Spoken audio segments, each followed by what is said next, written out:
வாழ்க நாடு, வாழ்க மக்கள், வாழ்க என் அருமை அண்ணன் எம்ஜிஆர்.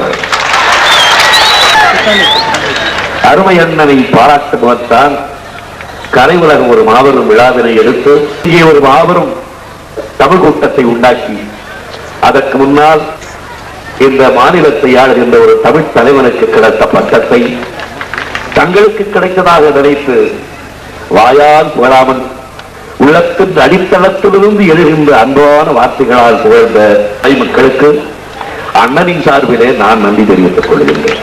ஏனென்றால் அண்ணனுக்கு கிடைத்த பட்டத்தை தம்பியாகிய நான் தாய்ஸ்தானத்திலிருந்து பார்ப்போம்.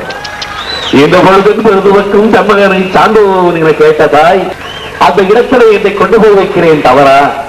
நான் கலைஞன் அல்லவா? எந்த பாத்திரத்தை நேற்று நடிக்க முடியும் என்று தெரிந்தவன். ஆகையால் தம்பியாகிய நான் தாயின் ஸ்தானத்திலே இருந்து அவருக்கு கிடைத்த பெருமையிலே பங்கு கொள்கின்றேன். இருந்தால் அவர் வயிறு எப்படி குளிர்கிறதோ ஏழை மக்களின் வயிறை போல அப்படி வயிறு குளிர்ச்சியாக இருக்கிறது, மனம் நிறைந்து இருக்கிறது, உள்ளம் பூரிக்கிறது. சொல்வதற்கு வார்த்தை கருமா இருக்கிறது. தம்பி அல்லவா?